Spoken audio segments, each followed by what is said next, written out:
recording. Okay, so today, now that we finished our side quest of revamping the parser, um, we're going to continue the module's development. And as I was saying, I have absolutely no idea where we stopped with this. I think we were actually considering like how to deal with um, inline signatures in a module declaration. And I had an idea, but that would require changing the parser, and we were already thinking of redoing the parser anyway, so that's why we took the side quest. Yeah, okay, that's fair enough. But you know what's bothering me is that Hmm, we know that this code doesn't hold anymore, and that is wrong. that is certainly true. Yes, we found that out while working on the parser. So whatever we did at last time, we ended up with a situation that it doesn't hold. So that's pretty bad. There are many places here that this, well, not many, but there are some places in here that could lead to this situation. Oh, anyway, so you said inline signatures for modules. That's what you said. So my Yes, understanding is that you're talking about, it's by doing this thing, right? yes, exactly. Do we have to do that right now? We don't, but we can do it with the new parser very No, but easily. we always could do it. It's just easier, allegedly. No. I mean, yeah, we don't have to do it immediately, but we will get to it at some point because this is part of the module system after all, right? Yeah, definitely. But here's the thing. So let's skip that for now.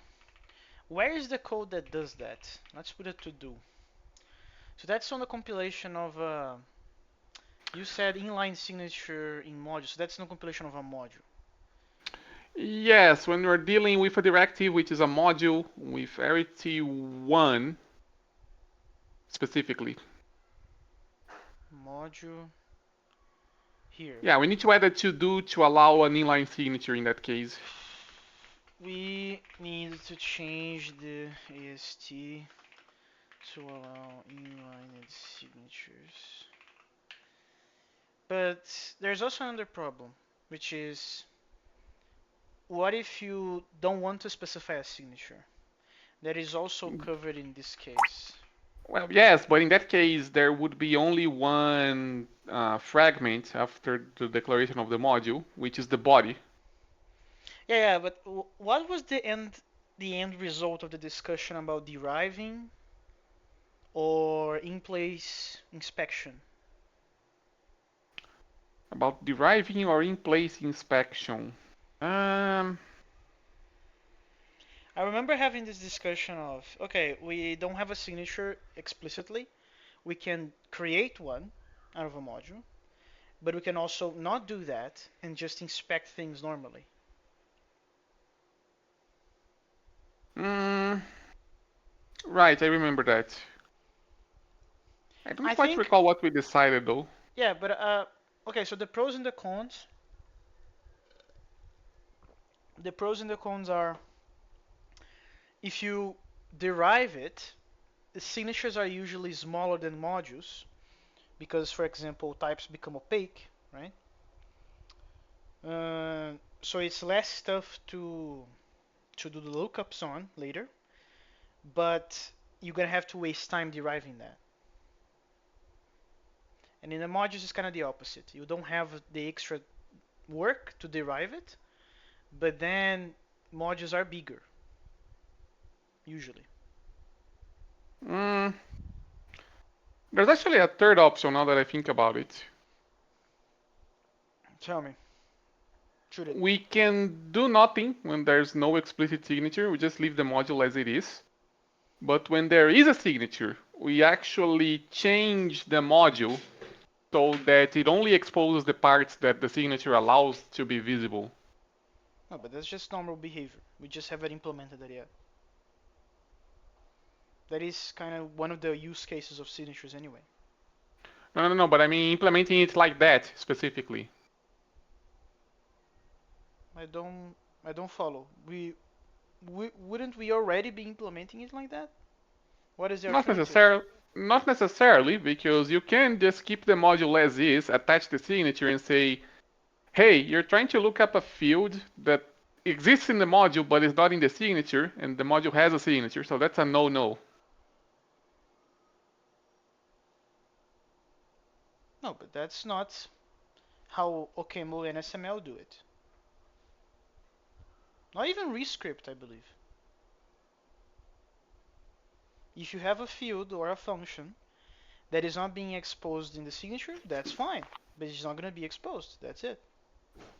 No, no, no. The point is, if you try to access it and it's not exposed, it should be an error if there's an explicit signature.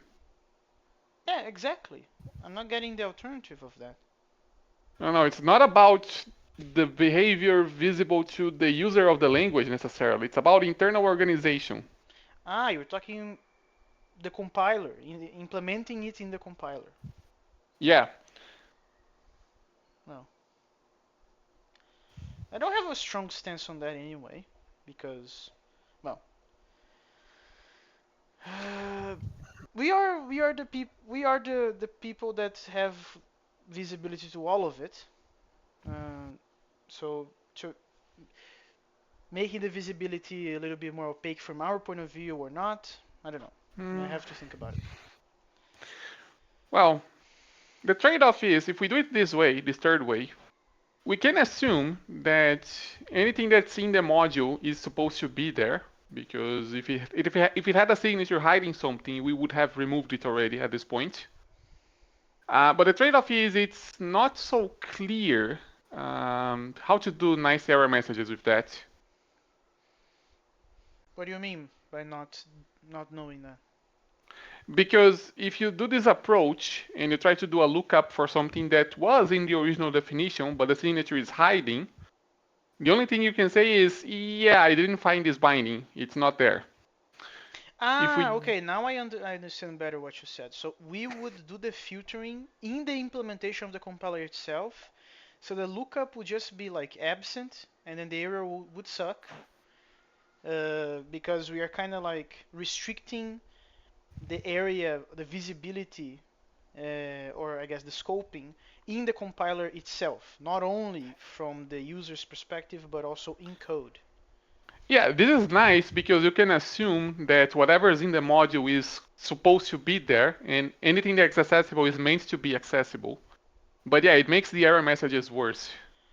Well, I mean, if you do that, you gain some invariance, but I think it's not worth it at first glance, at least, because you need the you need to report those invariants to the user, but you don't have the data anymore. You lost it to keep the invariants from the in the implementer side of, point of view. And I don't know. I think I prefer having more information to do better reporting to the user that actually matters. Like if we suffer and but the user doesn't, I'd rather have that than the other way around. Mm, But then it okay, becomes a problem of efficiency. If we don't do that and we expose from our POV, we expose it. Are we gonna have performance issues because of that? we shouldn't because we're using proper data structures. Yeah, then my stance is kind of like that. So I'd rather make us suffer.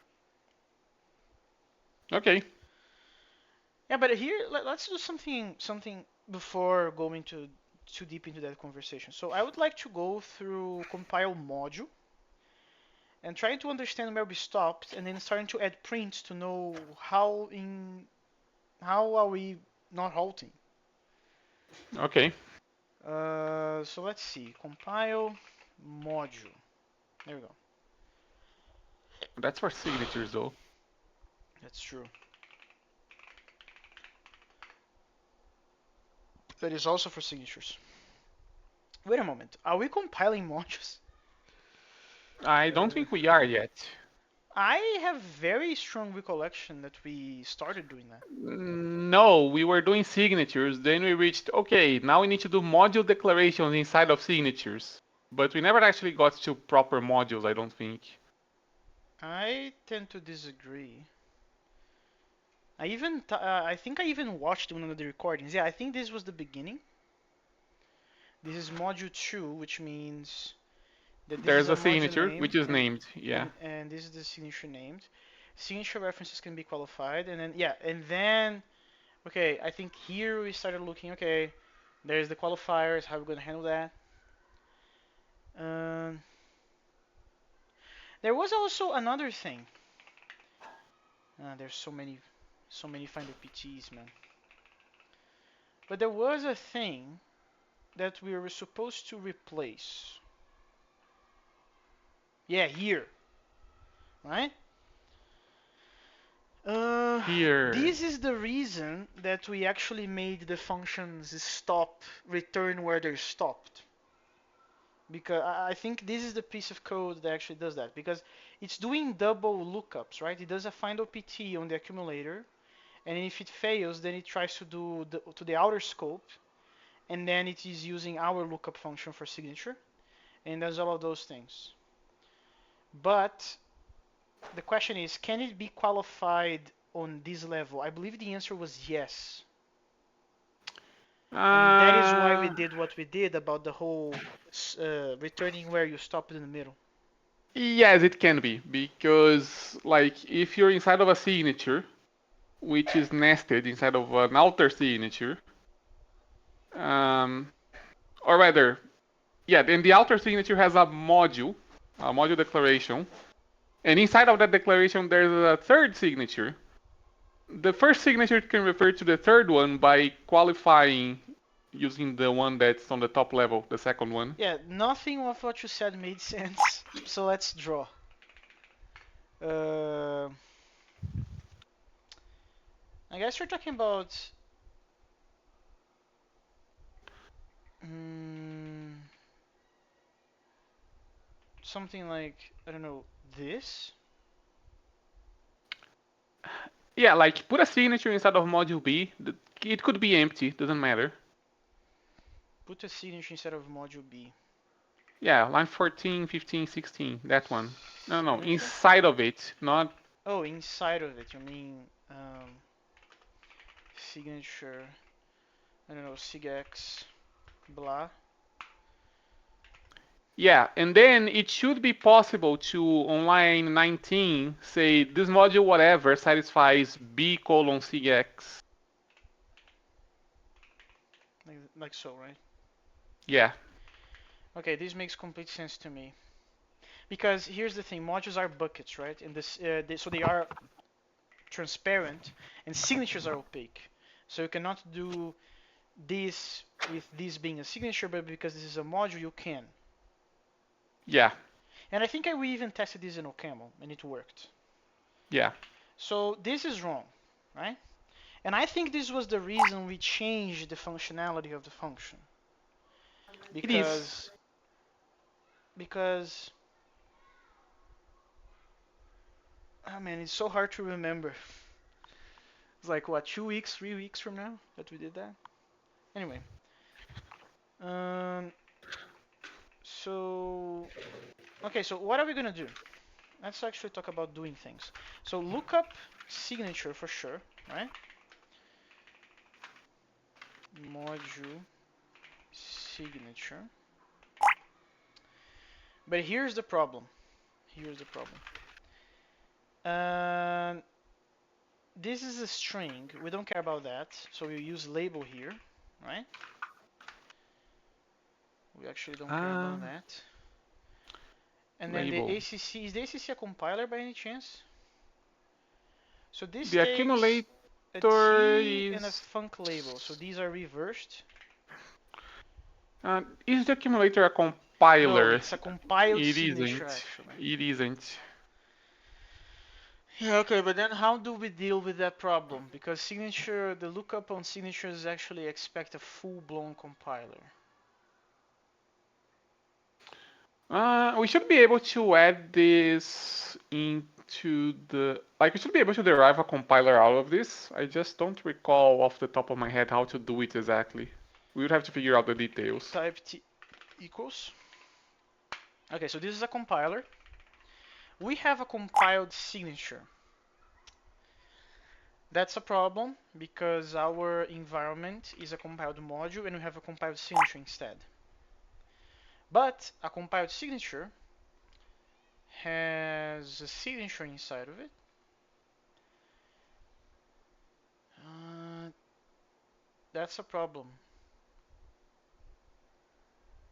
I thought we thought of that. No, no, a compiled signature is a record, right? Mm-hmm. So much code. Yeah, no, but how are we gonna fix the problem? Like, we don't have one of Like, we, these. no, no, but we should be able to derive one because the compiled signature is a record, right? Which has a module environment and a Mm-hmm. predicate environment, right? Yeah. But a compiled module is a module T of comp time and multi-declaration, right? Which is, well, module T is defined on line 25, which has modules and predicates as well. Um, we should be able to map one structure to the other, but we would have to fill in some default values in some places because the types on the top have extra information. But could you repeat that? We have one of these, right? Which is this record. How are we gonna convert one of these to one of these? Well, a compiled module, if you look at line 40, It's a module T of comp time and multi-declaration. yes, and if you look at the definition of module T up there, It's line 25, comp time entity, but it needs to be comp time. We have a okay. We have one of these, so we can put this there, and we create one of these, and then creating one of these, we have a comp time. Yeah, no, we definitely can do that. that's not quite it. We need to map a compiled signature to a compiled module, basically. Let's actually write that instead of just be talking about it. So, Actually, do we need to do that? I think we may. Let me look at the lookup functions again. yeah, that's what I'm saying. I have recollection that we actually noticed this problem, and this was the reason that you did this thing. This was the reason that you did that, right? Let's see, lookup. There's comp time select and there's signature select. There's signature select, and then there are the two lookup functions that use the select. Um, signature module. Signature takes a compiler, module takes a compiler, predicate takes a compiler. Everybody takes a compiler, but that's kind of the problem. I think we need to make another function that takes a compiled signature and a compiler. That sucks. Because here's the deal. Wouldn't it be nice if these, because this is essentially the environment, right? The compiler is essentially functioning as the lookup bucket that we're looking things. Wouldn't can't we make this even more generic? Ah, no, I remember now. You see lines 252 to 257. 2 to 7, yeah. This, Yeah, you see, we're computing the ancestors of the compiler, right? yeah. On line 254. Uh huh.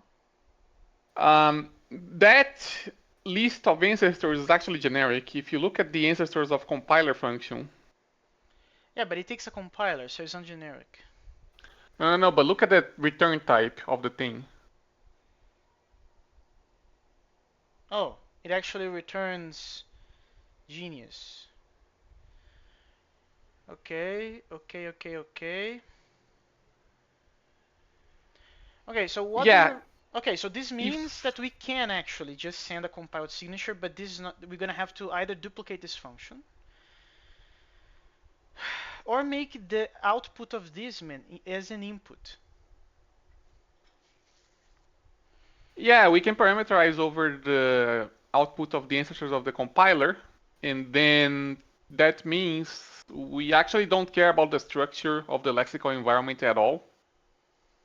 We just And need to know the nesting order. yeah. Wait, nesting order. What do you mean? Like what's in the current scope, what's in the parent of the current scope, and then the grandparent and so on, you see? Which we don't need a full compiler for, we just need, well, we're using a lazy list for that, right? Yeah, that's actually a thing. Oh, you're using this unfold. Ah. Okay, so what's the best way to approach this? Because at first I was thinking, can't we just pick this type, comp time, location with location, batmap string, bat lazy list, and put it in here, extract this out of here, put it down there, because we are using lookup twice, right? Remember, lookup signature. We are using it in here, which is the source of the problem because this is a compiled signature, which can be easily upgraded to a comp time. Um, but then we are using the version with compiler here, right? So if we could have access to ancestors of the compiler, we can just call it in here, and this function could take something else instead of a compiler. Yeah, we should be able to just say, like, if the signature takes the list of ancestors of the scope instead of a compiler, uh, you can grab the ancestors of the compiler and then just cons the accumulator at the front of the string. Okay, so this is what? History? I don't know, it's the scope. Scope, sure. We should have a type for this thing. It's too fucking long. Let's actually do that. I think that's gonna be worth it. So we say scope is equal to this, and then this has type name scope, and that's the type scope. And then here, instead of doing this, we just do scope on it. And then we extract this out of here. We go to lookup signature. There we go. I don't know how useful this is gonna be You in should probably general, keep that function in the lookup module though, because this will be used in a few places. but should it be in the lookup module though? That's kind of my thing. What do you think? I mean, you're asking the person who put it there to begin with. No, no, no. But is I'm not classifying this necessarily as a scope and related thing. This is a translation from a compiler to the input of the lookup. Yes. So this is more like this should be closer to a compiler instead of a scope.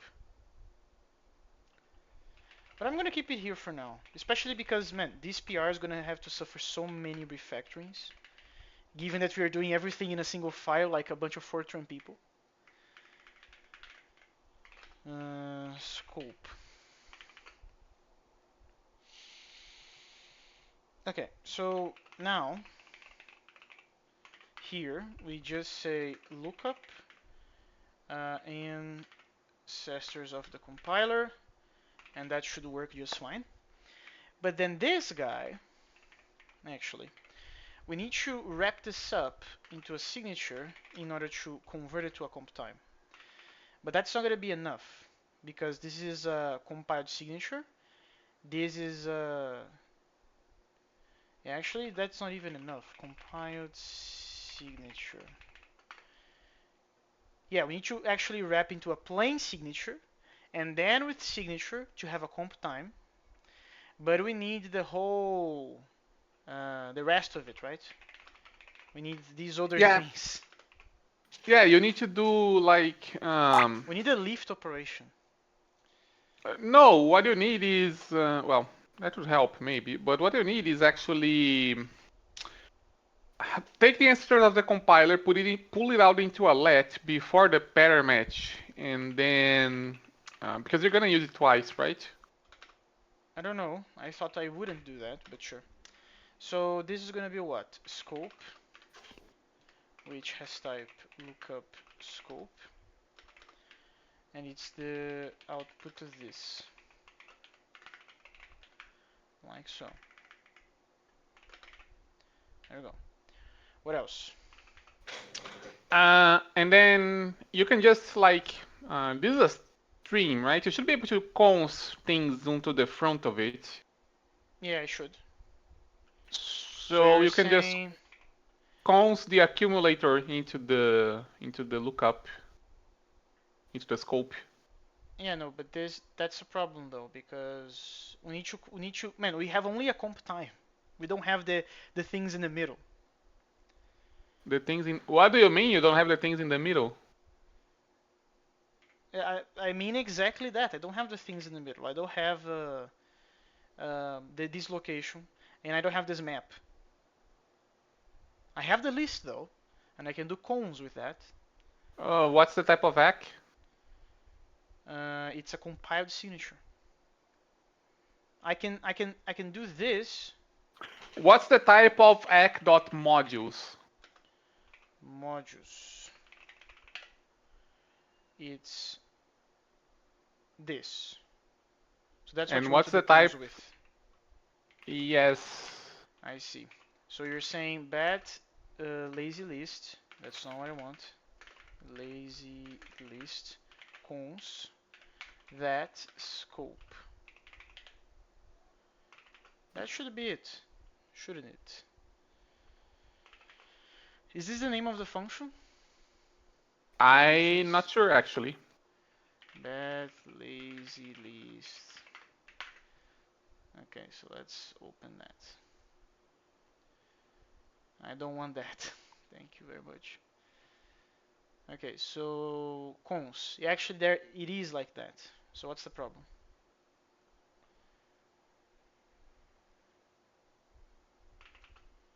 Actually, what am I doing? Doing build. Okay, there we go. This expression has type this, but an expression was expected of type signature, location with location, blah blah blah.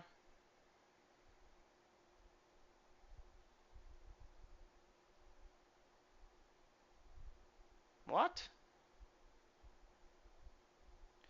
Type comp time is not compatible with type signature. So somebody in here. Oh, this is a signature. This is not a comp time.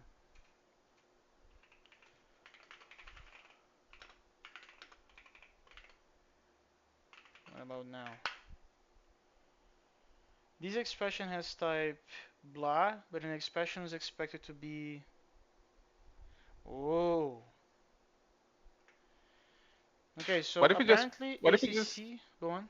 what if you just put a what if you just put a plain hmm what if you just put a plain signature around hack and then a signature around that? Does that work?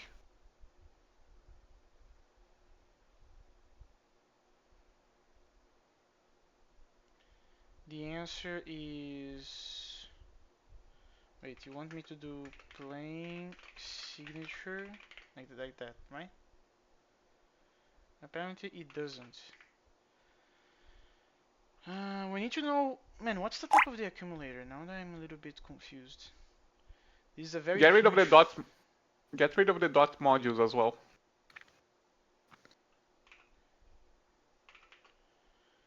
Doesn't seem to have solved it.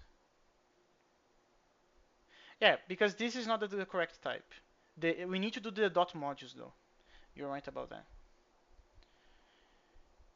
Because it's okay, so it's a compiled signature, the thing. And as expected, if you do dot modules, you have a signature dot this dot that. We need to fmap this map, man, to convert these signatures to comp times. Or we could change the input type of the lookup function as well. That's also an option. I don't think we should do that. You know why? Because we're gonna do the same trick for modules. Instead of receiving compile, it's gonna receive scope. What do you think?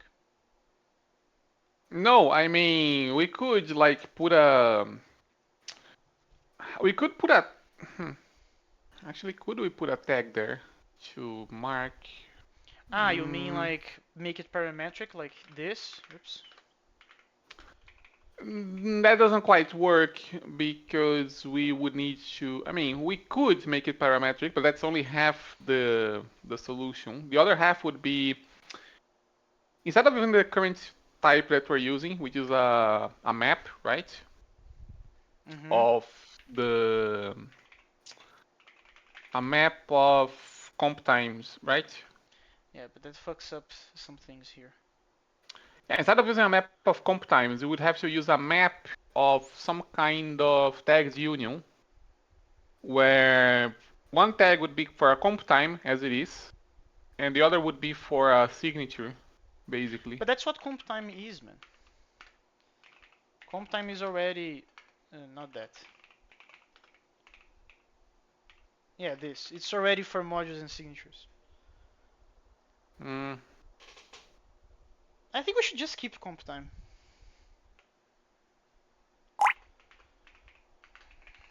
okay. Okay, so let's undo that change here. Comp time. And then this just works. Okay, but that means that we have to go back there and convert things around. So let uh, comp time value. Oh, I think I know the problem. We're missing the location around the signature, right? No, no, no. If you do acc.modules, it has a location already. It's perfect. Only the signature portion is wrong. It's perfect as it is. You see? Yeah. Yeah, so what we gotta do is batmap string map, assuming this is a thing, and then it is a thing.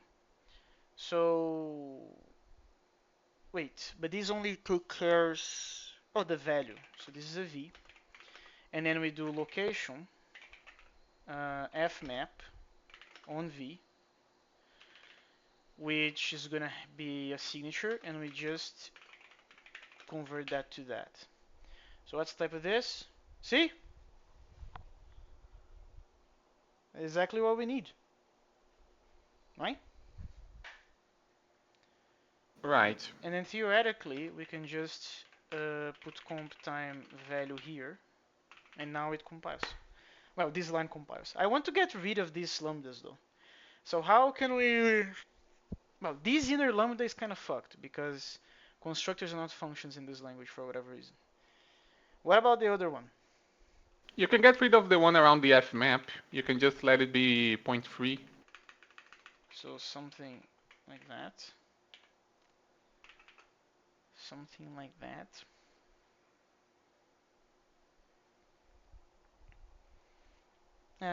I'm not really in the mood to improve this even further. Okay, now this compiles, but probably now this is gonna break. Yes, of course, because now we don't have that stuff, right? We don't have that stuff, so now we need to change it. We need to change it. So the first case is if you have an OK. So OK, and you have a plain signature there, and then you have another OK if it's abstract, I and then think you. you can get rid of this level of the pattern match. Maybe. But there are errors though that we should take care, no? Ah, it doesn't matter, right? Because if it fails, we have another thing. No, no, it's because the other thing is now redundant. The other thing is now redundant.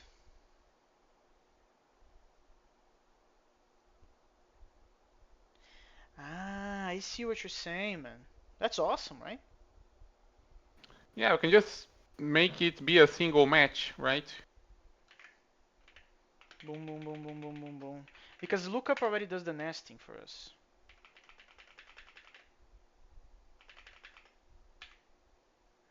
Uh, like that, right? Yeah. Uh, Perfect. So here's the question: do we need this?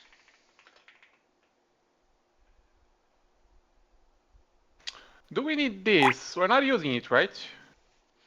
I Well, don't think no, that we do we're because not the using. lookup is now handling that. Awesome. So we just need to say that this is a functor.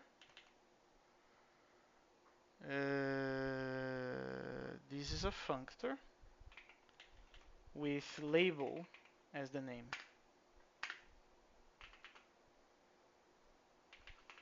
Can I delete this?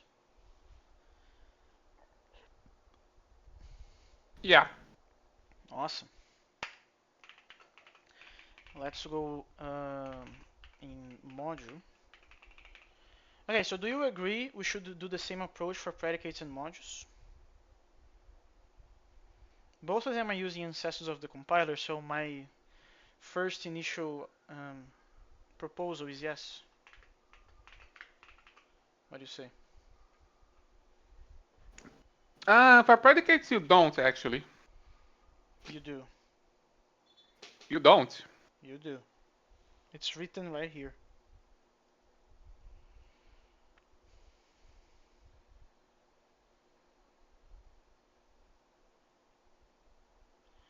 So what I do we need mean, the compiler because no, for no, it's later? it's because if you are compiling a predicate, if you are compiling a predicate and you're doing a lookup, right? Uh-huh. Actually, this is used in other cases though, not just for compiling predicates. Hmm. No, I'm just discussing about changing the API, man. Yeah, no, we should do it. We should do that. We should do it now that I think about it. Scope, scope. Like, it's responsibility of the caller to actually give us the correct, appropriate thing. We don't do that for you.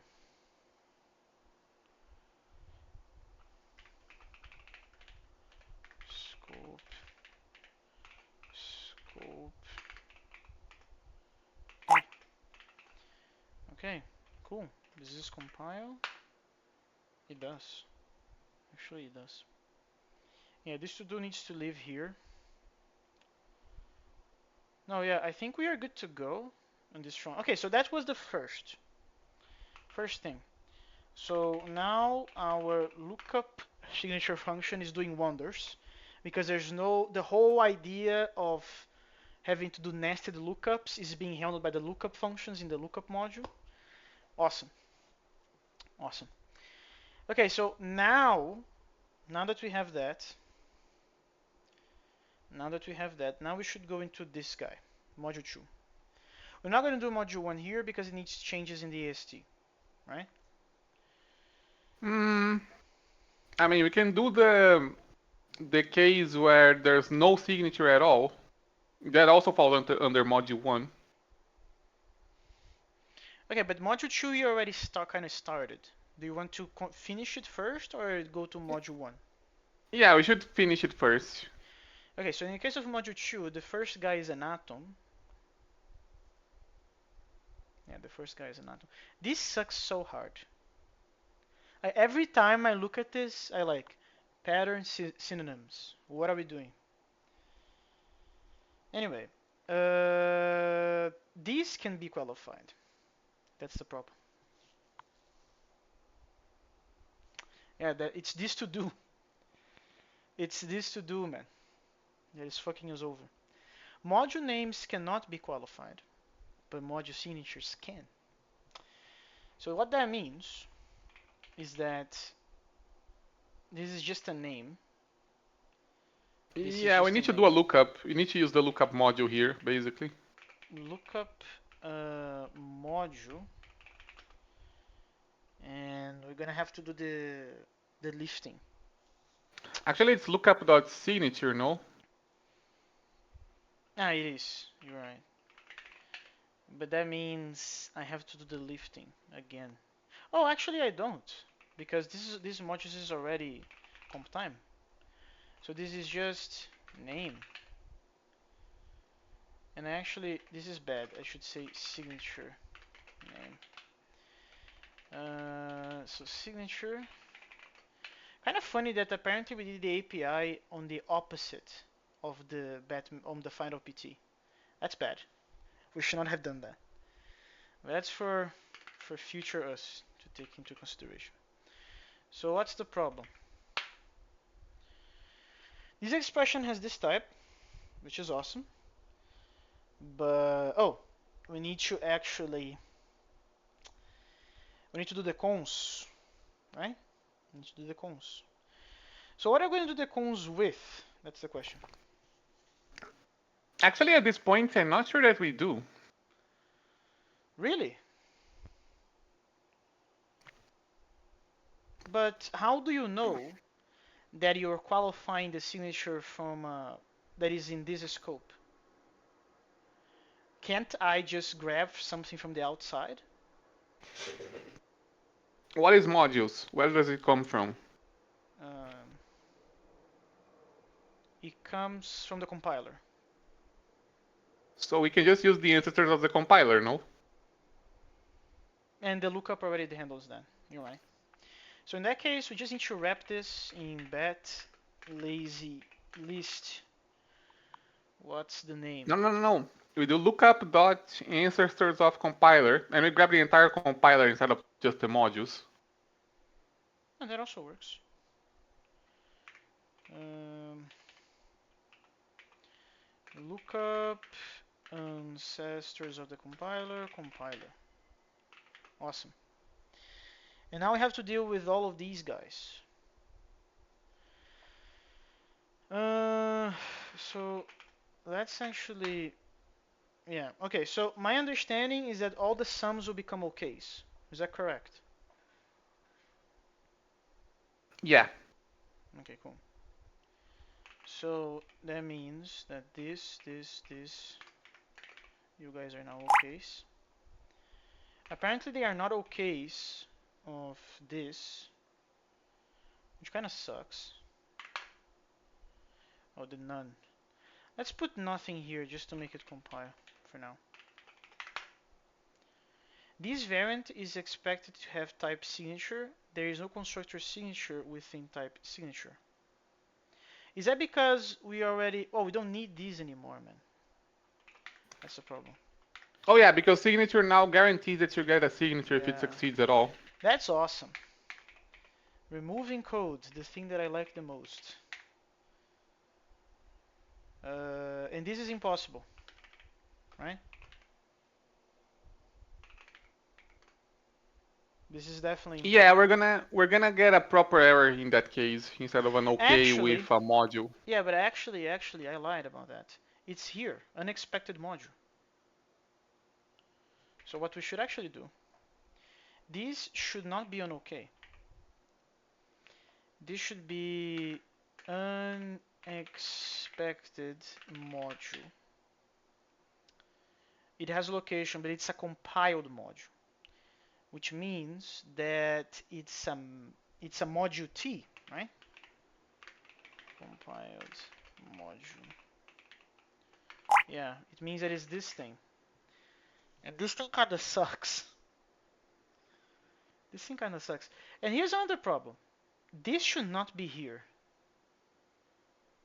right? No, it can be there actually. But we are doing a lookup on signatures, and then there's an unexpected signature. What happens if you're doing a nested lookup and somewhere in the middle of the way you get a signature? Ah, okay, so this is the opaque thing. I see. Yeah.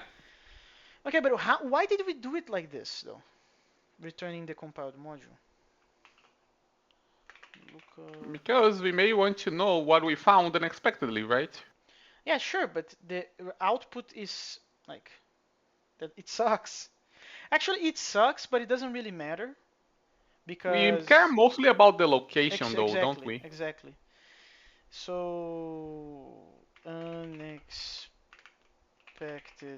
module. There we go. We don't care actually about this at all, but we do care about the location.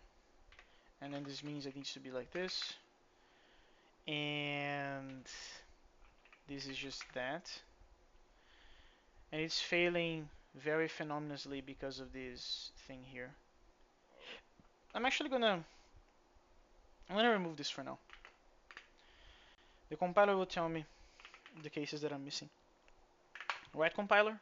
Yeah, thank you very much. So we're not doing undefined and unexpected signatures, so we should do those cases as well. So let's put them in here. So if you encountered undefined, what does this mean? And undefined is what? It's a string with a location.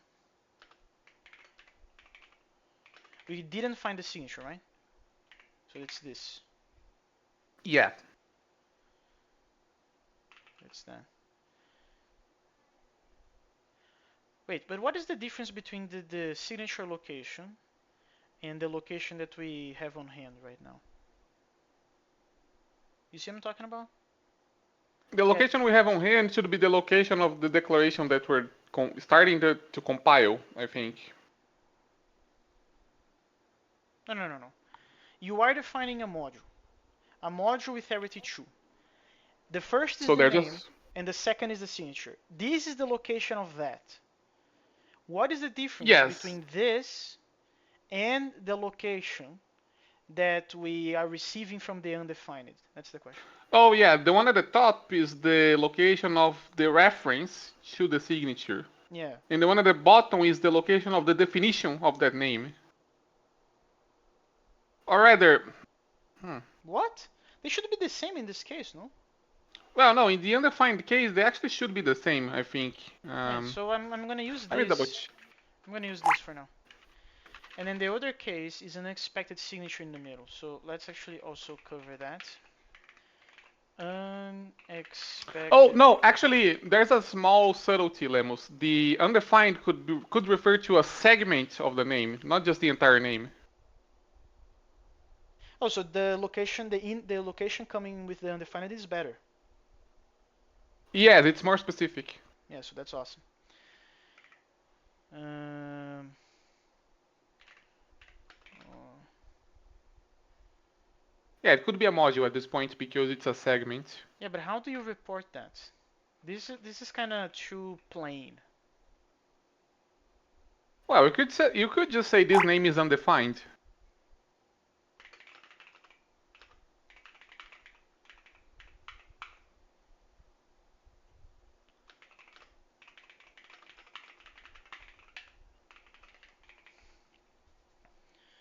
Um, unexpected signature. You cannot inspect signatures when qualifying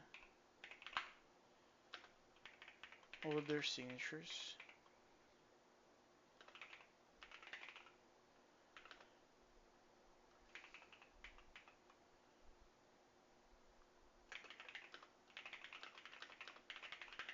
There is a principle that I watched from Jonathan Blow, the creator of Jai, that error messages should not only like this is a preference, a personal preference of mine, and you have a say on this, of course. That in his opinion, error messages should not only tell you what's wrong, but they should teach you on the right path, to go on the right path. So in the clip that I watched, he was talking about U8s versus U16s, and his error message was saying the maximum value of U16s, and I found that to be insightful, to be for newcomers. I think that's a perfectly good principle. Let's use it. Yeah, so only modules can be inspected. Okay, this means that this is done. No, not really. Actually, you don't need the location of this anymore, so fuck that. We still need to replace the other find opt though, don't we? No, because the other find opt is for the name of the module. module names cannot be qualified.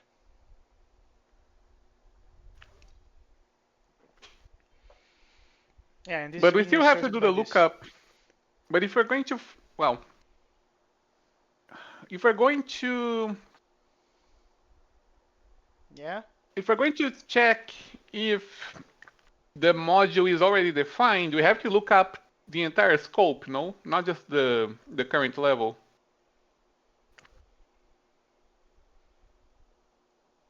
Uh, but if each level means module separation, then we should be, we don't have to do that, right? Because you can have a module inside of another module, and it doesn't matter if other modules outside of the parent module have the same name. And because files are modules by default now, this means that if, like, they will never be qualified. So if you found something in the existing parent, then that's a problem. If it's outside of the parent, it doesn't matter, right? That implies that you are allowing shadowing. No. That's not shadowing though. I'm gonna It is. maybe I didn't express myself properly. I'm gonna repeat. You have a module.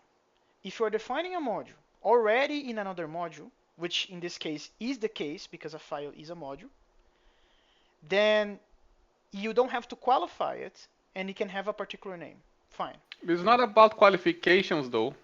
Eh, Sure. But if you have the same module name in another separate module, that's also okay, and that's not shadowing. But that's not gonna be hit in the lookup No, but the because question is this if it cannot. should. I'm arguing that it shouldn't. No. Like the only way for you to hit, like, let's call it a sibling module, okay? You have a module A that you're trying to define. Mm-hmm. There's an outer module around it, right? Mm-hmm. And then let's say there's a module B also in the outer module, like they're Uh-huh. neighbors. Uh-huh. Sure. Like if you try to do the lookup of A using the entire scope, you're never gonna hit B because the name is different. That's fine. What's the problem? But if there's another A, not directly on the on the outer, but in something around the outer, is that okay? Ah, that's what you mean by shadowing. I think in this case it's perfectly okay, Marinho, because this is a module definition. This is not a module, you're not using something from a module. You're defining one. When we But go you through are the whole process of defining one, then we have to do what you said. but this is a definition though. No. Let me put this on the screen. So let's imagine that you have a module here, right? So module A, and it has some stuff. It has some stuff. In Okay. particular, it has module B. Oops, B. And this also has some stuff. The question is, to understand if this name is okay, is it sufficient to look into this scope, or do we have to go to this scope? Because that's essentially the difference between using defined OPT and lookup. Okay. What happens if there's another module B, which is a neighbor of module A on the Okay, outer scope? okay, so you're saying this B, and let's put C here. You're saying that there's another module B in this other scope, and Yeah. the question is if this should matter for the definition of this guy. Yes. My understanding is that the answer is no. That implies that you would be shadowing B inside of A. No, that means that if you want to use this module B inside A, you have to qualify it. No. That means you are in fact shadowing B inside of A. I don't understand what you mean by shadowing then. Because if you try to do a lookup of B and you are inside of module A, you're gonna hit the B that's local to A first. I won't, because the scope that I You have is only will. module A. No. I'm talking. Okay, If you let's use say the you're lookup, inside of. Yeah, if you're inside of A, let's say you're defining a predicate that's going to call something from B, okay? sure. If you do B colon whatever, and you are defining the predicate inside of A, that's going to refer to the B that's local to A, right? Yeah. And there's no way to refer to the B that's outside of A. There's no way to refer to B. From which perspective? From inside A? From inside the predicate that's inside of A, yes. Ah, I see what you're saying. So you're saying that you have, I don't know, a predicate that does some stuff, but it uses B stuff. So I don't know. Let's put another. And I just say it holds. You want to be able to express another here. That's what you're saying. Isn't it just this? No, because that's gonna hit the B that's inside of A. Wait, that's very weird rules of scoping. So that means that the scope of the things in these curly braces are allowed to be, they are in scope for this guy. Why would they not be? That's not the rules of scoping we were using until now. It is. No, no, no. I particularly remember that it was not bidirectional. It was only inwards. What do Uh, you mean by directional versus inwards? it means that whatever I'm exposing here, it's available to the outer scope, and whatever is in the outer scope is available inside this one. That's what I'm calling bidirectional. And inwards is only one way, which is always going the outer to the inner. The inner cannot So go to the you outer. To the outer. so you can't call your siblings basically. In the example that we are using for signatures, I think that my rule was always the case. Maybe that was just a coincidence. Because this B is outside of this, so that's why that this is fine. And sig B, which was being used here, well, here in whatever, this is also outside. Can't you just say modules.b, assuming that the file is an implicit module names modules, the modules is, it shadows the outer B.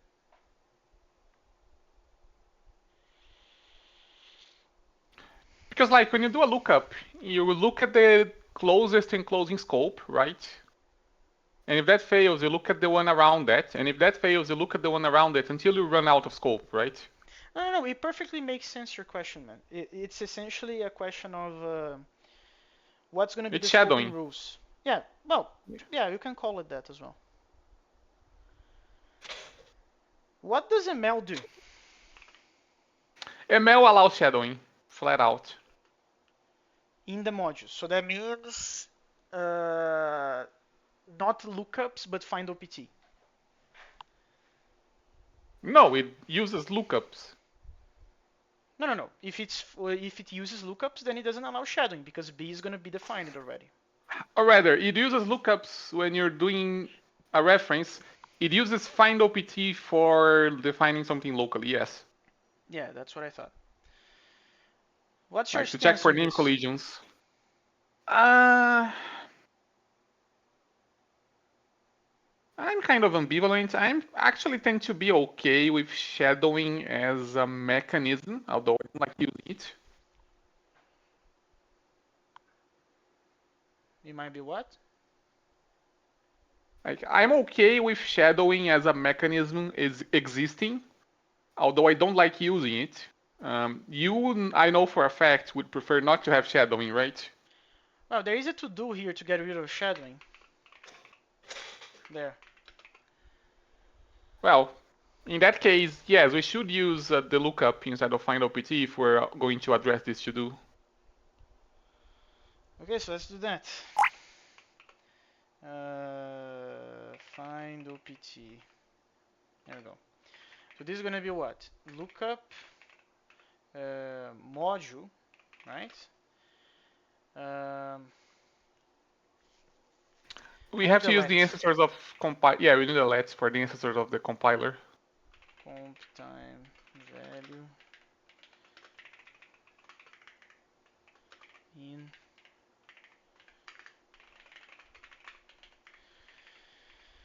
and then this it's gonna be.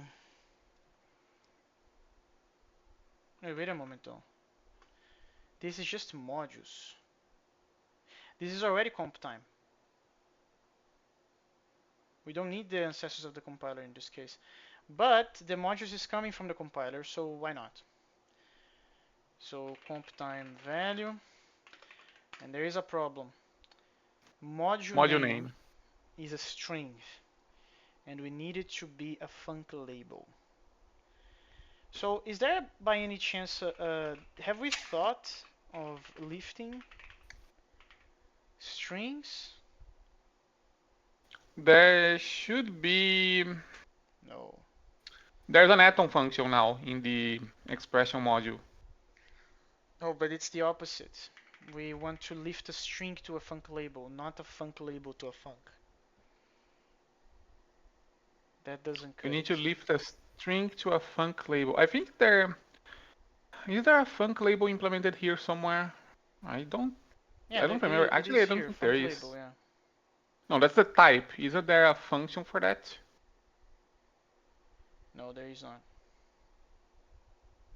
Let's make one. Well, it's literally just a pair where there's an empty list on the left. Let's string to. By the way, what is the naming convention of conversion functions in OCaml? Does anybody know? Like, do they use the number Um, true? Do they use arrows? well, if you look at the string functions, like there's a string of int, there's string of whatever. I think the convention is you have the type that you're converting to, then you have This off, is and then you have the source gonna type. work. Wait, repeat that. I'm pretty sure it's destination type of source type. Destination Like, type and or source type? no, destination type, then off, and then source type. Like string of int, Ah, for instance. okay. So you mean off string and then delete this beginning here, like that. Yeah. This is in the expression module, which doesn't have a signature, so nobody cares. And in here, we're gonna say stxpr that, actually not that, func label of string module name, and let's see what this gives me. Ah, I need the location. I need the location. I'm gonna shadow Can't you just grab this. the Go on. Can't you just grab the entire name, Lemus? The Like line entire 4, name. 544. Can't you just grab the entire name there?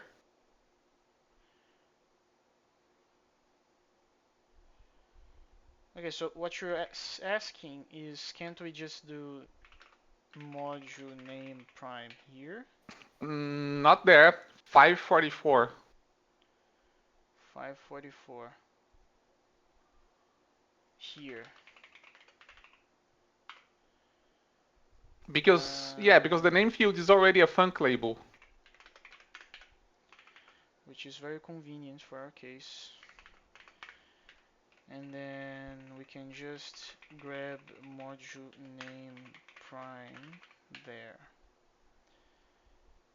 So what's the problem? You may need parentheses up there. No, the problem is that this is the other way around. It's the API. We for some reason we didn't think of actually using the same API as the find.pt. We should have thought of that. Oh well, life. This is done. This is an okay. I have another question. Actually, a more naive question. Uh, Okay. about polymorphic variants, is the use case like I understood from the both the parsing session and the lookup session that the polymorphic variants serve the purpose of unpredictability on ADTs. So you don't know what you're going to end up with. You just make something on the spot just to have something working. After that such something is working, what should you do? You should do what I did in the parser and use universal quantification to make sure you're not introducing new variants unintentionally. No. But that's also a question, a follow-up question that I have. Shouldn't you just make an ADT? Mm, What is the you benefit of could, keeping you that as a you polymorphic variant? you could, but you lose the flexibility of merging variants that have compatible tags.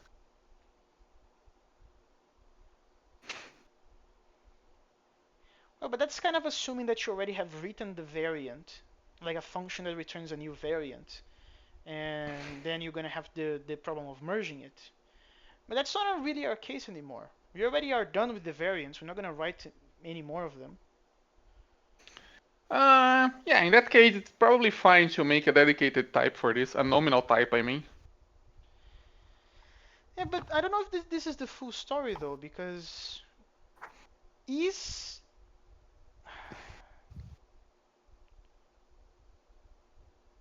no, yeah, this okay. I was about to say, is it worth adding to your language polymorphic variants if this is the use case? I guess the answer must be yes, because the other way around is like making the types very hellish to work with. I mean, polymorphic variants, they give you a very small degree of having union types, which is not something that OCaml would otherwise have. Wait, repeat that? Like, they give you a flavor of union types, which is not something that OCaml has otherwise. What are you calling union types in this case? You know how the either type is not actually commutative? Yeah. Yeah, a union type would be commutative, but it's not properly injective. Mm-hmm. Yeah, I think I remember talking with you about this on 2023, and also when looking at the types, the way the TypeScript does its types. I have a very shallow recollection.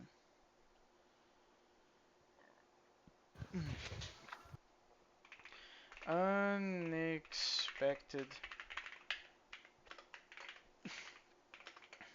Okay. Uh, when looking for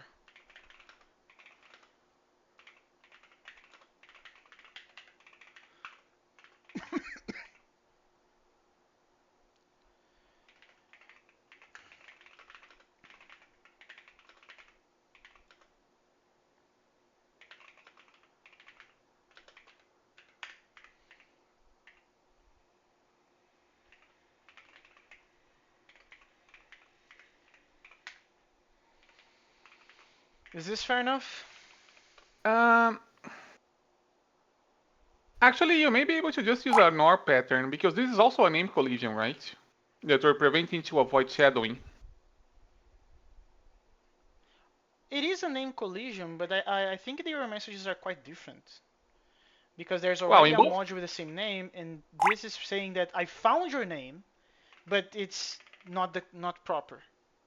No. In the OK case up there, you're saying we failed to define a module because there's already a module with the same name, basically, right? That we found with the OK. Exactly. Down here, it's like, okay, we can't really define the module that you want to define because there's a signature with this name already. It's the same error. It's a name collision Ah, that would cause it's shadowing. it's because I would propose to remove this.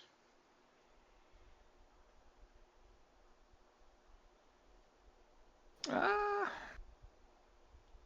Like this is also another subjective taste of mine. I don't like the problem like okay, go. The problem is that the error messages that you have on 572 and 574 are not really telling you what the problem is. You mean that you would want this to also be there? Yes, because ultimately the problem is you're trying to define a module, but if you define a module with this name, you're going to shadow something, and that's forbidden, you see? Yeah, but that's It very doesn't matter. different from the unexpected signature case.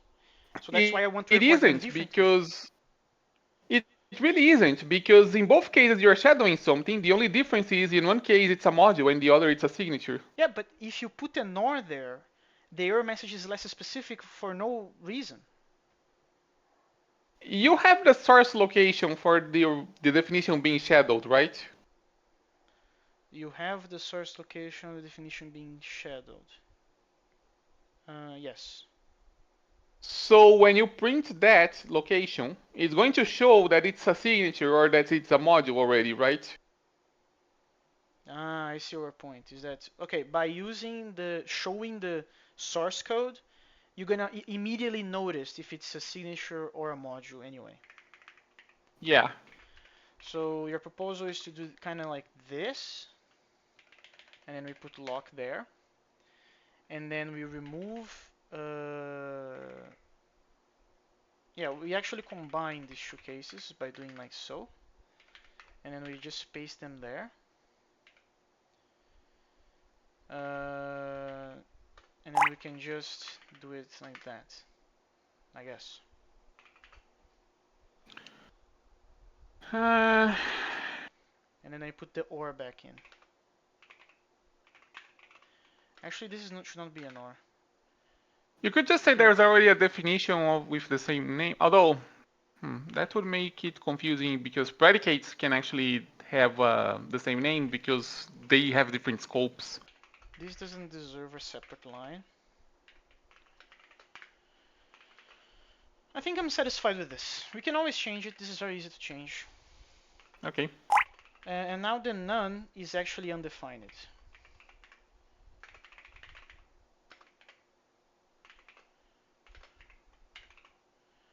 So all of these are that. Awesome. Let's also do a... Okay, so that's done, assuming we did everything correctly up here. Yeah, this is gonna be something for later. Um, are we done with this? With this case in particular? Are we done with this?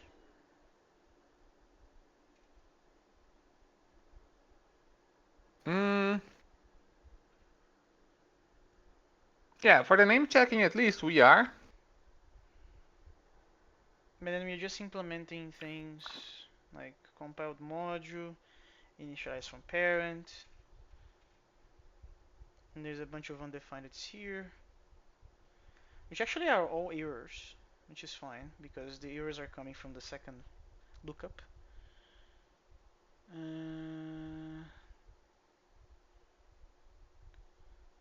Yeah, there's an unreachable.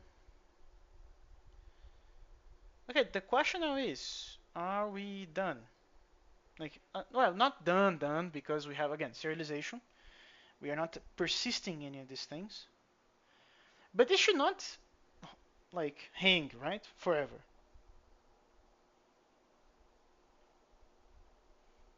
That's my Ideally, understanding. no, it shouldn't. Okay, so let's actually take a look at an example of that. So, what's the example we want to run? Tell me. Um, we should try plus first because that was the one that was looping forever, right? Hmm. So, done. Exec, Karuta, compile, examples, plus. There's just two logs there. And it's hanging forever. Okay, so first of all, let's go to the parser. Parsing a clause. Um, and let's start adding things, adding prints. So when you're compiling things, okay, you should definitely go directly to this case. So print end line. Uh, a declaration case.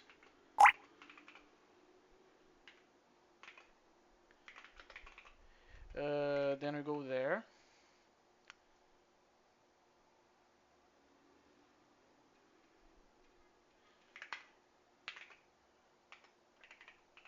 Compiled.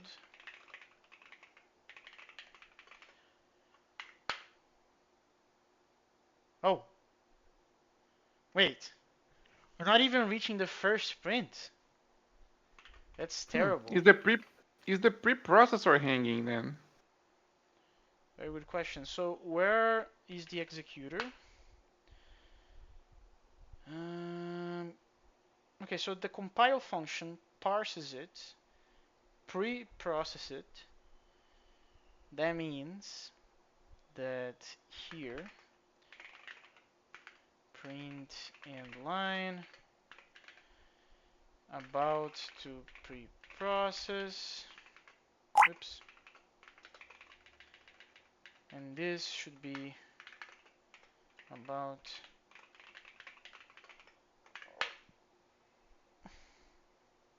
oh, it is that.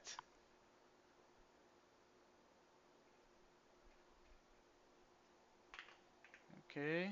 Okay. So the preprocessor is the culprit. Okay. I wonder how. I wonder how. So which of these functions do you want to go first? Which one looks more suspicious as for having an infinite loop? Which in our case is probably going to be an infinite recursion. Hmm.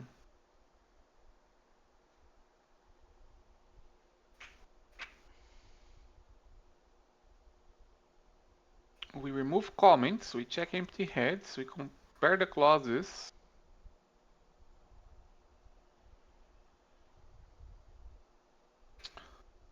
I have a hunch. Try putting a print inside of the canonical order function.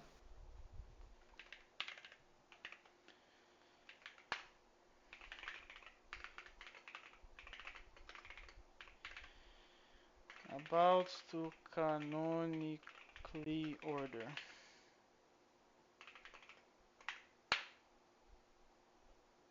Okay, that's not it. What else? Let's go one by one. I think it's better. Okay. I wonder how that's possible because we probably touched the preprocessor, but our efforts were mainly in the compiler, and we just swapped the parser. So there is something very fundamentally broken. Oh, Print. Magenta sent a message actually. Yeah, yeah. I will answer him shortly. So about to start something. Oh, okay. What So function was that? remove Remove comments is comments. fucked. Okay. Probably because of this. Probably because of that. So remove comments. Okay, so there are two recursive cases that we are doing things. There's an easy way to check. Go on. Just by putting an ampersand there.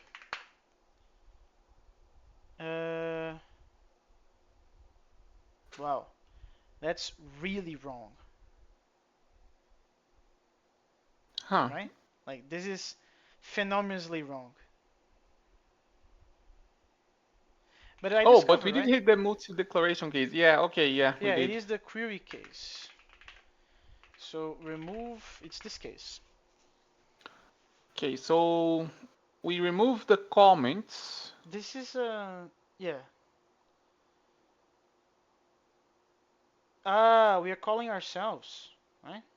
This is the pattern matching query conjunction, and we are calling query conjunction here. We're creating another one. So we are gonna be stuck here forever. Query conjunction. Query conjunction. We're turning that into an actual predicate in a single clause query here, right? In the preprocessor, I mean, not the compiler. Not on this step, I believe. What you said happened afterwards, not now. Yeah, but this is pretty Afterwards. obviously wrong, right? We are doing pattern matching on query conjunction, and we are calling the same function, creating the same case over again. How was this not blowing up?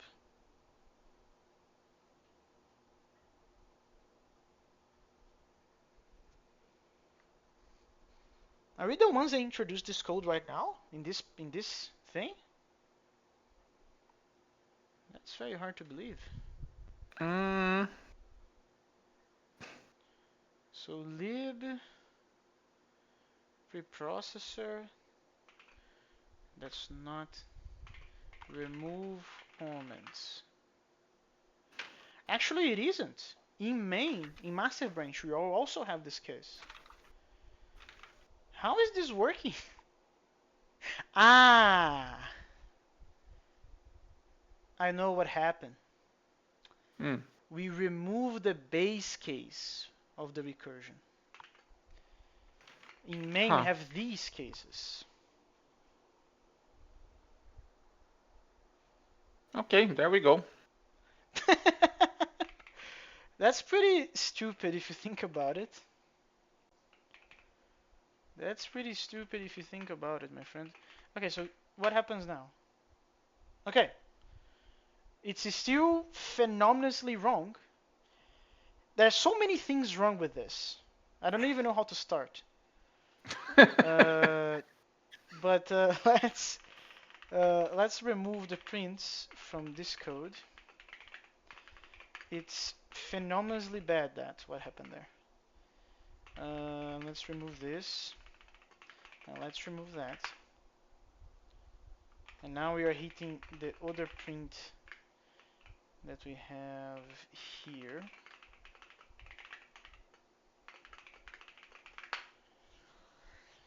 Okay. Okay, so there is a parser error here, right? And there is a compiler error here, right? There is a parser error and a compiler error. Yeah, because the parser is 100% wrong in the location. And actually, I don't even know how this location is being used anywhere in the code. So it must be a parser problem because the compiler is not doing anything with that. It's just using it. It's not calculating anything. Could be. It could also be a problem with the. We changed the math in the logger as well to handle with the fact that the parser changed how the locations are computed, so it could be there as well, the issue. No, yeah, but on the math, you mean? Yeah. I don't think that's the case because the logger also is only a victim in this because it's receiving locations. The locations are being created wrong. Mm, Like the math matters for this portion, but not for this one. line 1, character 6 to 6. 1, 2, 3, 4, 5, 6. 6 would be the 0, though. Yeah, that's weird. Yeah, actually, now that you counted, this pointing to 0 would also be wrong, right? So this is definitely not. This is also probably not. Also needs some investigation. But this is 100% fucked in the parser. Did I mess up with the grammar? But let's actually search for this error message. So if I go to the compiler, uh, oh, there's none. Nothing that matches this. Expected. Who is saying that? Oops. Oops. Hello, Ace. Hello, Hello. Ace. Or rather, not Ace. That's Was correct. not. Functor Unqualified. Yeah, we don't have no stinking excluded middle in these parts. Yo, paste. How are we getting this error message, man? Is this a parser problem? Expected. No. Functor. No. How are we creating this error message? That's in the compiler, no? No, but I cannot find it. Functor. Actually, expected. See? Go back to the error message, please, for a moment.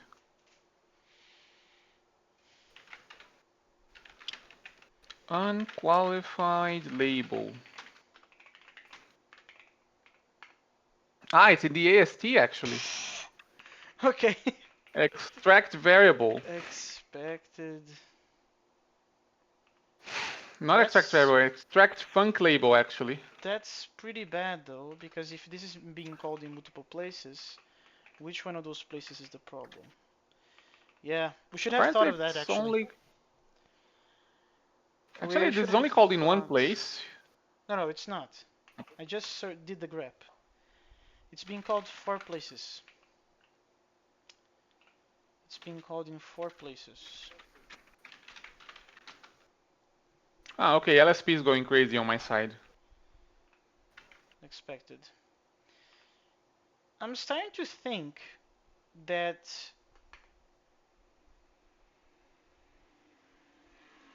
yeah. Ah, you know Okay, what it could wait, be? wait, wait, wait. I need to make a to do. Actually, okay. Um, so where am I doing this to do? Debug should receive location, but location of the source code of the compiler instead of Karuta source code. Okay, proceed.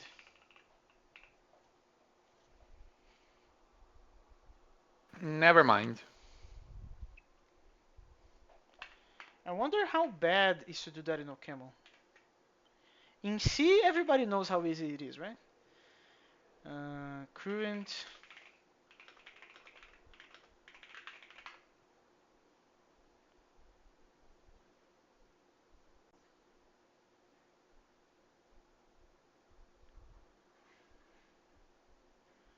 How do you even search that?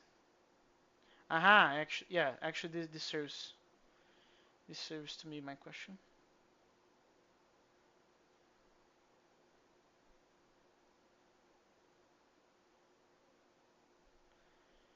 That's not what I'm looking for.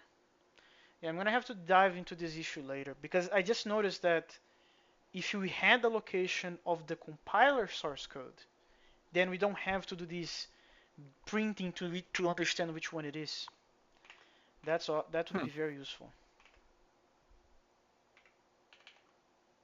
Anyway, okay. So who is calling that? Let's actually search for that. Yeah, we would do debug here, grab the location of the actual source code, and immediately find the caller. Yeah, that's a good idea. I'm gonna invest time into that later. So which one of these 4 may be the problem? So compile expression, I don't think that's a problem because this was already working before, right? So I would not bet on this one. And then that leads us to just this one. But we don't have directives in this file. That makes sense, which means that we probably should put a print. Yeah, we should put a print here.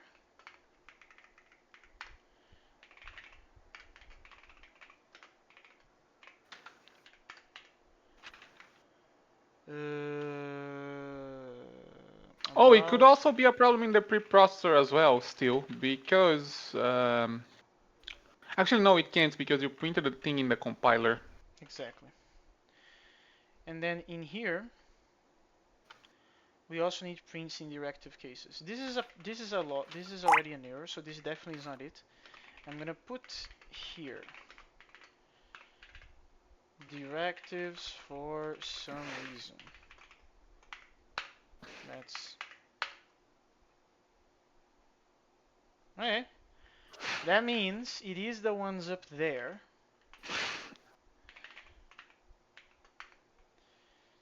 But this was working before. It's Compile unqualified, expression. which means that whatever we just did, somehow what we did broke it. But that doesn't make any sense, right?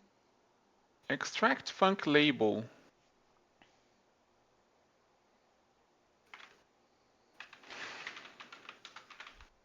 We know it's a functor. How is this breaking?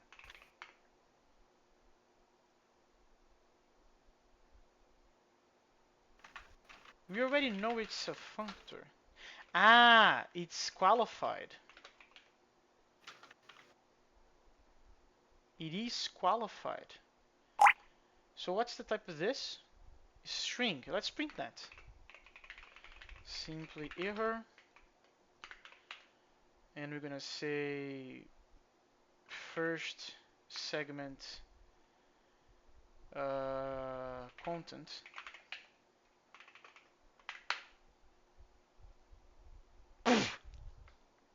Of course they are qualified. You're just stupid.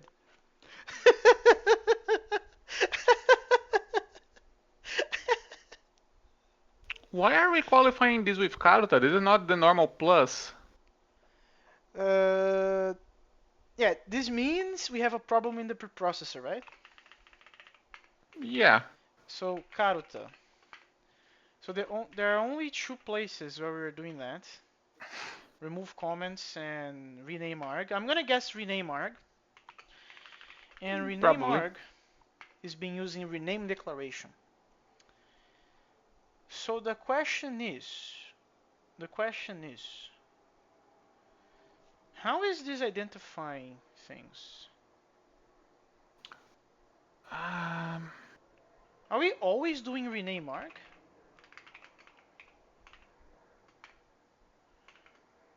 Rename declaration. Man, I think we are always doing it. It's not conditional. well, it should be. We are always doing it.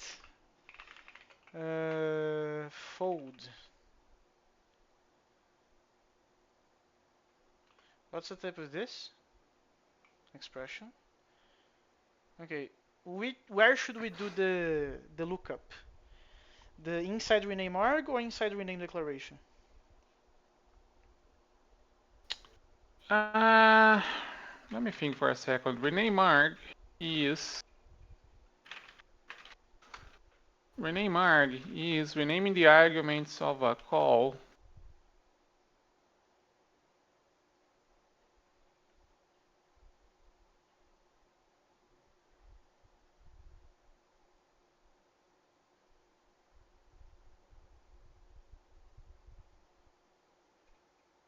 It's renaming the arguments of a call, but yeah, it's probably What the fuck is this rename doing? the. This is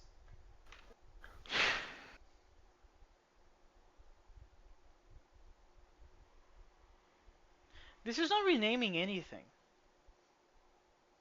It is. It is actually renaming the arguments of the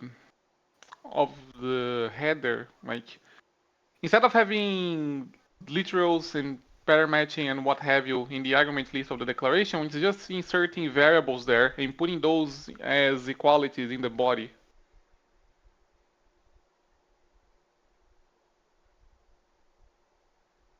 That's not a renaming process.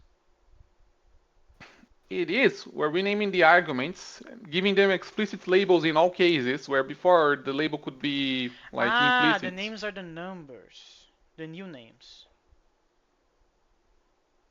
And then we are adding a Yeah. quality to it.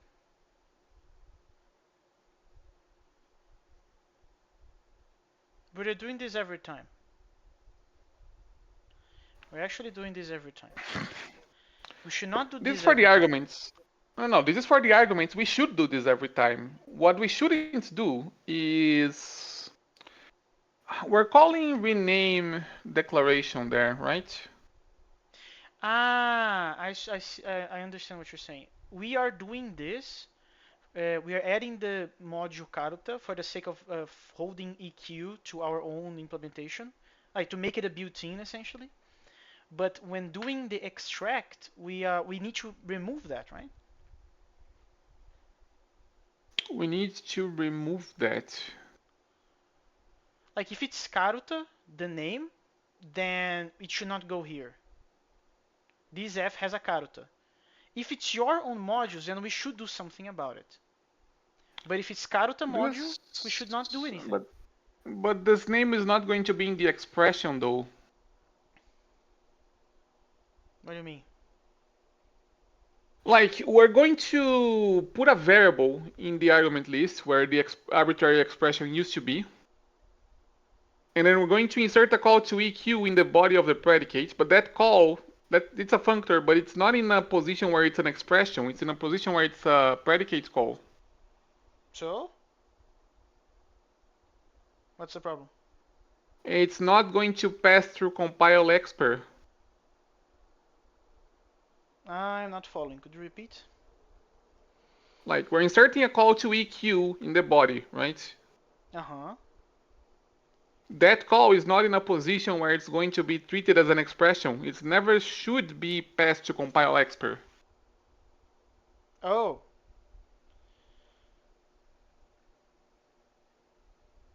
Wait. No, it will be compiled as an expression because it's a functor, right? No, because it's in a position where it's interpreted as a call to a predicate. I don't recall anymore. When are we making a differentiation on compile XP or expr about functors No, as we are data and not calling. functors as predicates? Go to compile declaration. Uh-huh. Compile declaration bodies. Okay, you see, let's compile single bodies. Blah blah blah. You see, we have the content, which is okay. Content.body. That's the body of the predicate, right? On line 149. Yes. Um, we're collecting the variables, make function.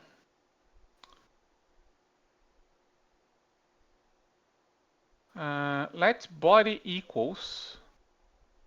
Yeah, and then we have make function, which this is the one actually in the lookups for us. Yeah, see, we're mapping make function over the content body. You see down there on 185. Yeah. What does make function do to its argument? What does make function do to its argument? It compiles the arguments as expressions. It compiles the arguments of its argument as expressions, but not the entire thing. Is the point? Wait. You're right. I follow that. I follow that. Ah, I think I see the problem actually. Tell me. Sure. On the pattern match starting on 162, Uh-huh. we're not looking at the qualifiers, are we? No. So you're But we're saying, inserting a qualifier now. We should check if it's Karuta. yeah. Um, so this is a func label. Eh, func label. So it's a pair of strings with location. So this means that this is that. This is this. Oops.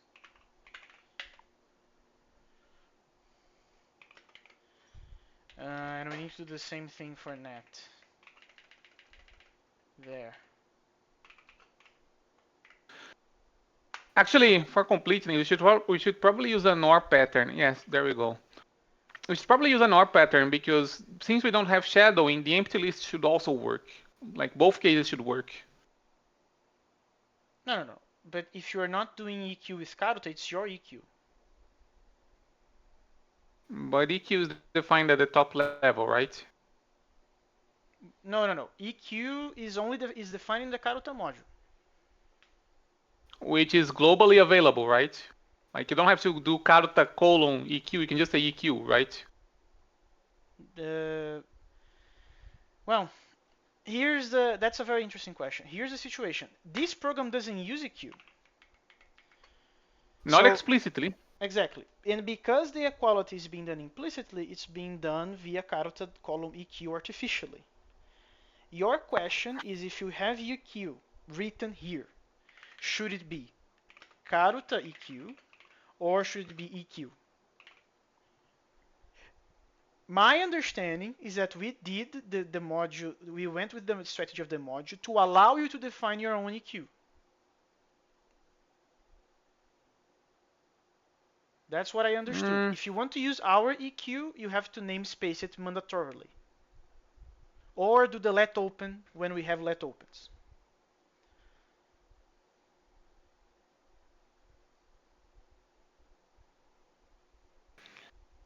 the question is, are we going to do a let open implicitly for that or not? I am in favor. Okay, so we also discussed this before. My opinion, which may be a hot take, is that I would disallow top level opens and I would only allow let opens inside the declaration bodies. Hmm. And somebody will have to convince me to also allow it in directive bodies. Because right now I'm not so sure. I would default to no.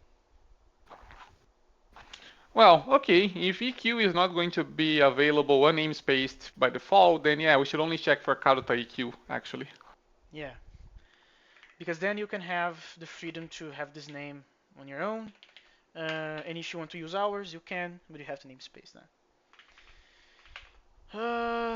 Awesome. It worked. Well, I don't know if the program works, but it did something. And it didn't fail, right? It didn't fail, which is cool, which is very, very cool. So now, Let's try uh, to compile something that has a module. yeah, that's what I'm excited about. So let's define. Okay, so here's the situation. We were using signature before as like our benchmark, right? Theoretically speaking, now we have modules as well. So what do you want to do first?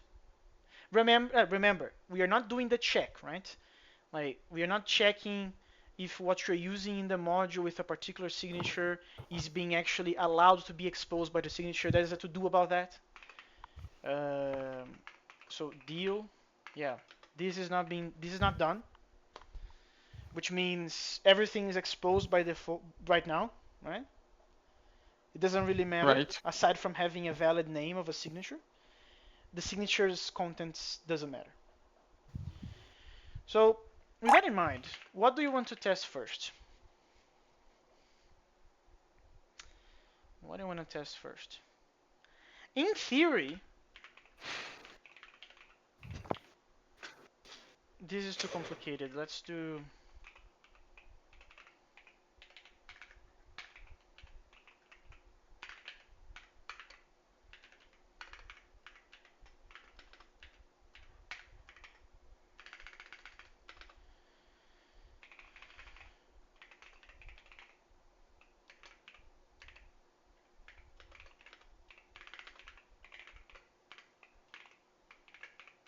Eh, this should work, right?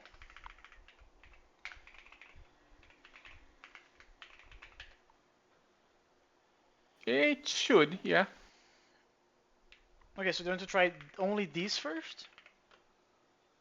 We're not currently emitting codes for any additional No, files, though, are we? we're not. Okay. Actually, I don't know what's gonna happen. If like, what is gonna happen, I have no idea. Well, the main file, the one that we're actually targeting with the compile command, should just have a mostly empty body. Um, Okay, so do you want this to be our first attempt?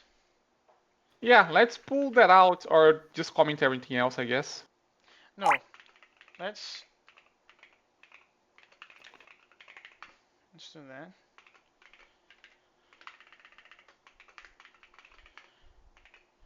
Because again, remember, after we have this working, man, I need to go back into test and make this testable.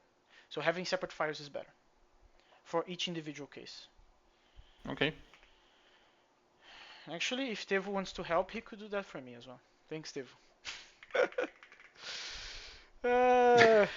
Okay, so this. Oh, the locations are fucked, right? We already know that as well. So we should also put a to do in the parser. Uh, Oddly enough, the location was kind of correct because it was pointing, well, the offset math is probably wrong, but it was pointing to the 0, which is the first argument, which is where the problem occurred on the unification of the first argument with its pattern. locations due to the parser investigates that. Okay, let's go. So this thing, modules single. Bam.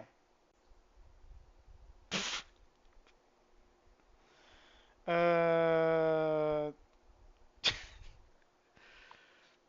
the Oh, right, this is a module with no explicit signature, right?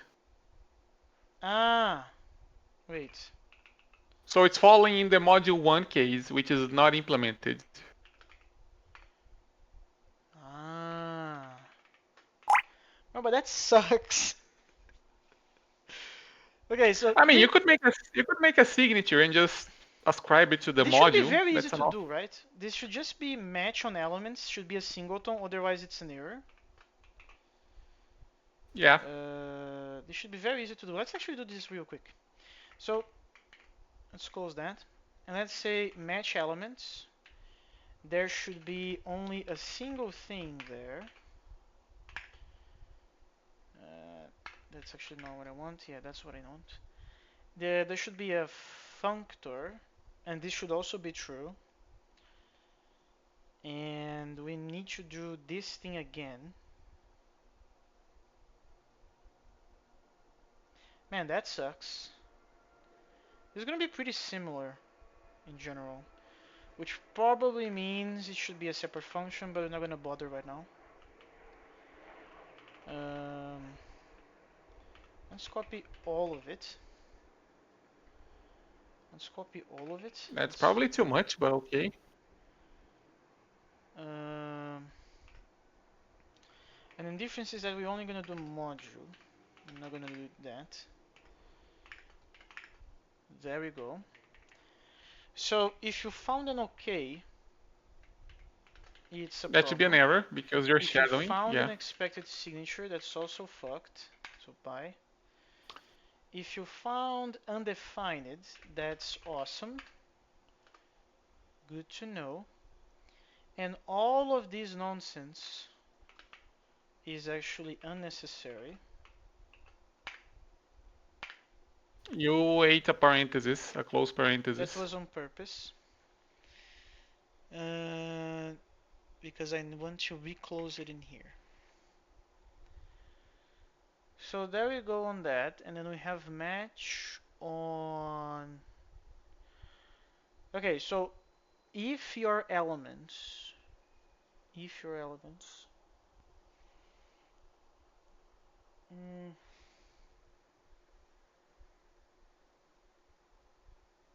what is elements in this case?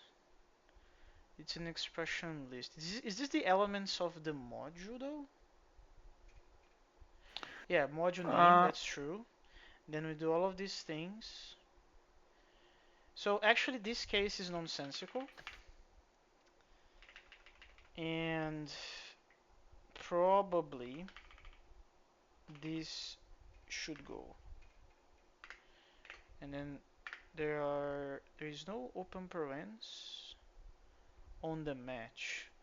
Yeah, so blah blah blah there, and this should be there. What's the problem? Is it saying non-exhaustive? Oh, it's because of the. Wait, what? I think I need to put parentheses in this case here and here. Yeah, I need to do that. Okay, so let's see. If you encounter an OK, that's a problem. If you found a signature instead, that's also a problem.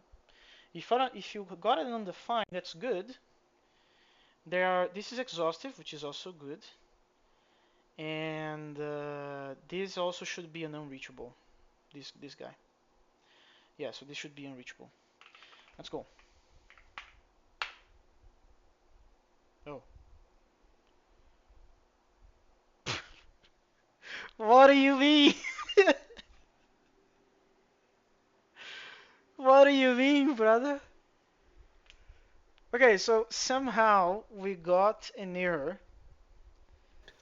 Ah, this is a false positive. No, a false negative, because we don't have dynamic scoping.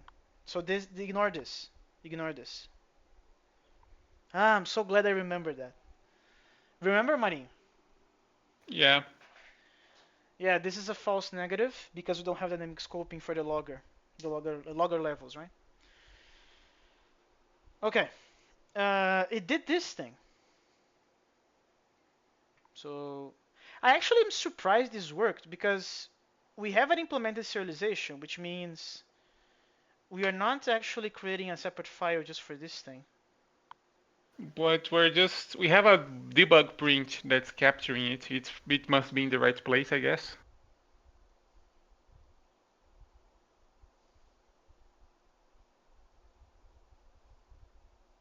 Yeah, it is in the right place, I believe. No, no, no. This printing saying about the signature. Oh, you're talking about this print. Yeah. So we're not actually serializing anything, are we? Nope. I mean, we're serializing single module.beam, but that's not sufficient because that's just the top level of the file. Yeah, that checks out. Actually, that checks out. Okay, so let's. Okay, so this works. That's essentially the conclusion, right? We're probably gonna have to reorganize a few things about how we rename things and how we actually need to emit the code to some file at some point. No, that's But next yeah, session. That's Friday. That's fine.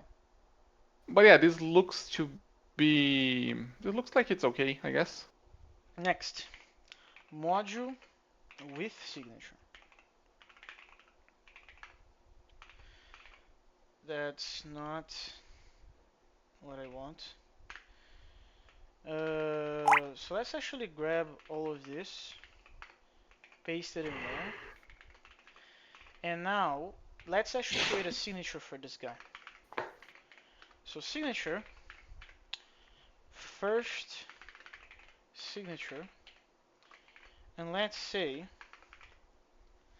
that, okay, so this, as in theory, should say net, uh, let's say in Underscore. net here, right? Just to see the warning. Okay. And it needs to also have a module called B. Oops, like so. That's it, right? No, actually not really, because we also need to specify that we need my EQ int there. Actually, not those. Net. Is that it? Yeah.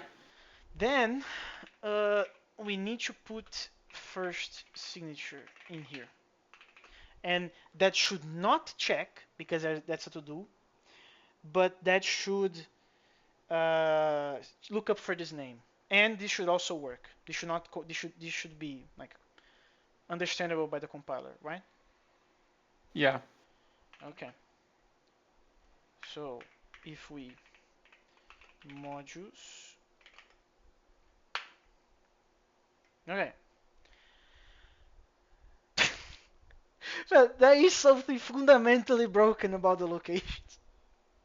No, it's just that the offset math is wrong. Like if you push this like 3 characters to the right, you see? No, but in the other case, it would point to the zero, which would be have been wrong, right?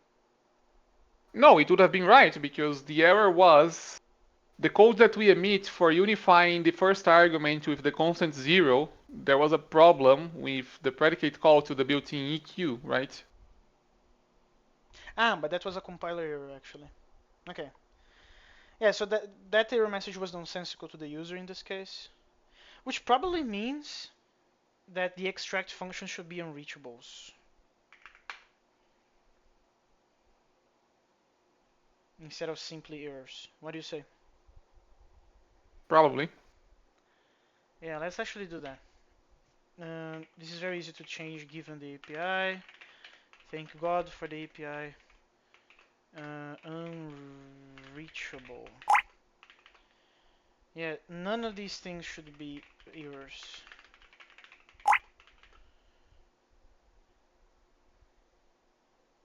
Ah, actually, we made a mistake because I remembered that we are relying on some of these extract functions to actually say some useful stuff. Not all cases are unreachable. Some of them we are actually relying on them to do the reporting instead of copy pasting this in multiple places. Okay, so we cannot just blindly swap it, which is annoying, but it is what it is. It is what it is. Well, lessons learned. Anyway, so types are not supported yet. Ignoring argument types. Types are not supported yet. Ignoring argument types. Happy case. Directives for some reason. The prints are the best part. And then undefined incurrent scope. Oh, that's a Yeah, that's false the thing that. negative. Yeah, because we're doing the lookup to make sure that it is in fact undefined, so there's no shadowing. And then this is also a false negative. And then there's the to do. Man, if we had the source the compiler source code location, this would be even better. Anyway, in this case it wouldn't because this message only appears once in the code base, so we could just grab it and know immediately what it was. But for messages like what we had before, having the location would be nice. And then we are printing some stuff that it's actually doing something. So module is signature pipe first module. That's correct. Uh, I don't know about this part, but Yeah, that's wrong. That's just flat out wrong. no. This is actually doing what it's supposed to be doing. No, it isn't, because we need to be able to point to the original source file that the user wrote, and this file that is being emitted here, No. this file name doesn't Uh, exist. uh, we want this to point to the user. Just like, this is going to be used by the beam for error reporting, right? Well, but that's a gigantic to do. That the entire Beam module is completely oblivious of locations. Oh yes, but at least the file name should be correct, no? Well, I guess that's a slight improvement. Actually, there's another thing too. If you want some torture, modern torture, you can just put locations in the Beam module. Appreciate it. Because the boilerplate it's going to be insane. Anyway, so I think how are we on time? We are actually 40 seconds to do 2 hours. Perfect. Okay, so let's actually FMT this thing, do a commit, and be happy. Don't worry, be happy.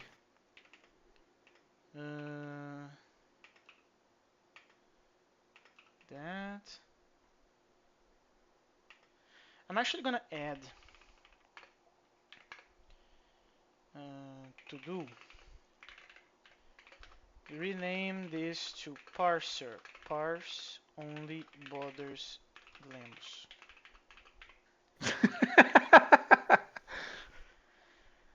Uh,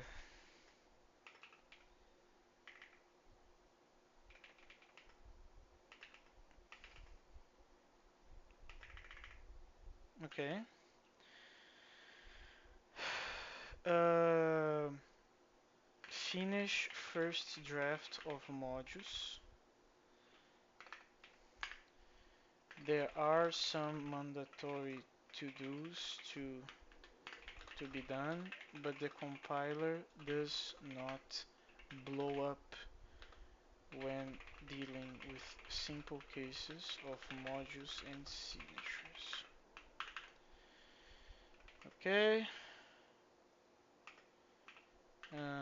Add to-dos to parser. Remove missed print for debugging. And then finally, stage on. Add more module examples plus update current ones. And let's push that. I'm gonna stop the recording now.